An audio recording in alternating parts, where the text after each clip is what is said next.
শেষমেশ আমিও বানিয়ে ফেললাম ভাইরাল সেই কেকটি। তো নমস্কার, আমি স্বর্ণালী। হাওড়ার ডোমজুর থেকে আমি একটা ছোট্ট হোম বেকারি চালাই। এটা ছিল একটা 1.5 পাউন্ডের বাটারস্কচ ফ্লেভারের কেক।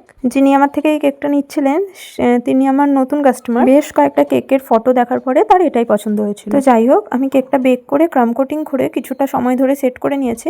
এখন ওপরের ফাইনাল ডেকোরেশনটা করছি। বেশ কয়েকটা কালার মিক্সড অ্যান্ড ম্যাচ করে আমি এই কালারটা এনেছি।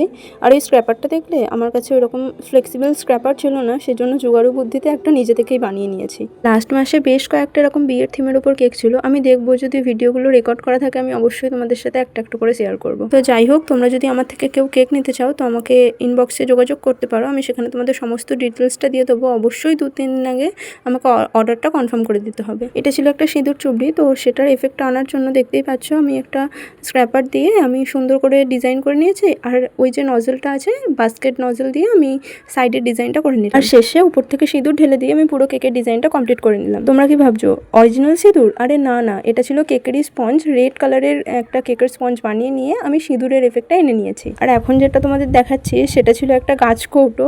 আমি ফন্ডেন্টের কাজ সেভাবে পারি না, তাও একটা কিছু করার চেষ্টা করেছি। কাস্টমার এটা চায়নি, তাও আমার মনে হচ্ছিল একটু ফাঁকা ফাঁকা, তো একটা গাছ কৌটো করে দেওয়াই যায়, সেই জন্য একটা বানিয়ে নিয়েছিলাম। তাহলে এখন তোমরা আমার কেকের ফাইনাল লুকটা দেখে নাও। অবশ্যই কিন্তু জানিও কেকটা তোমাদের কেমন লাগলো, আর তোমরা কমেন্টে কিন্তু জানিও এটা সিঁদুর চুবড়ি টাইপের লাগছে কিনা।